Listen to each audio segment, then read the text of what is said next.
chapter 20. For the kingdom of heaven is like a man who was the master of his household, who went out early in the morning to hire laborers for his vineyard. When he had agreed with the laborers for a denarius in day, he sent them into his vineyard.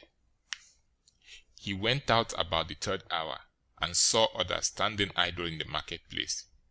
To them he said, "You also go into the vineyard, and whatever is right I will give you." So they went their way.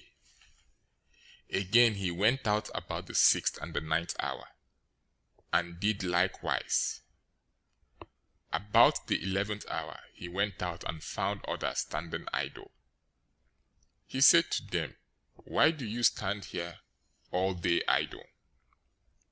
They said to him, "Because no one has hired us." He said to them, "You also go into the vineyard, and you will receive whatever is right." When the evening had come, the lord of the vineyard said to his manager, "Call the laborers and pay them their wages, beginning from the last to the first." When those who were hired at about the 11th hour came, they each received a denarius. When the first came, they supposed that they would receive more, and they likewise each received a denarius. When they received it, they murmured against the master of the household, saying, "These last have spent 1 hour, and you have made them equal to us, who have borne the burden of the day and the scorching heat." But he answered one of them, "Friend, I am doing you no wrong. Didn't you agree with me for a denarius? Take that which is yours and go your way. It is my desire to give to this last just as much as to you. Isn't it lawful for me to do what I want to with what I own? Or is your eye evil because I am good? So the last will be first, and the first last. For many are called, but few are chosen." As Jesus was going up to Jerusalem, he took the 12 disciples aside, and on the way he said to them, "Behold, we are going up to Jerusalem, and the Son of Man will be delivered to the chief priests and scribes, and they will condemn him to death, and will hand him over to the Gentiles to mock, to scourge, and to crucify.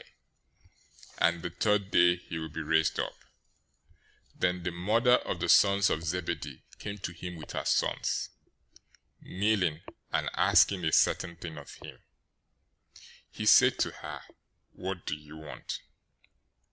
She said to him, "Command that these, my 2 sons, may sit, one on your right hand and one on your left hand in your kingdom." But Jesus answered, "You don't know what you are asking. Are you able to drink the cup that I am about to drink, and be baptized with the baptism that I am baptized with?" They said to him, "We are able." He said to them, "You will indeed drink my cup, and be baptized with the baptism that I am baptized with. But to sit on my right hand and on my left hand is not mine to give, but it is for whom it has been prepared by my Father." When the 10 heard it, they were indignant with the 2 brothers. But Jesus summoned them and said, "You know that the rulers of the nations lord it over them, and their great ones exercise authority over them. It shall not be so among you. But whoever desires to become great among you shall be your servant. Whoever desires to be first among you shall be your bondservant. Even as the Son of Man came not to be served, but to serve, and to give his life as a ransom for many." As they went out from Jericho, a great multitude followed him. Behold, 2 blind men sitting by the road, when they heard that Jesus was passing by, cried out, "Lord, have mercy on us, you son of David." The multitude rebuked them, telling them that they should be quiet. But they cried out even more, "Lord, have mercy on us, you son of David."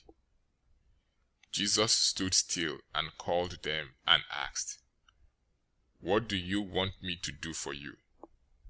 They told him, "Lord, that our eyes may be opened." Jesus, being moved with compassion, touched their eyes, and immediately their eyes received their sight, and they followed him.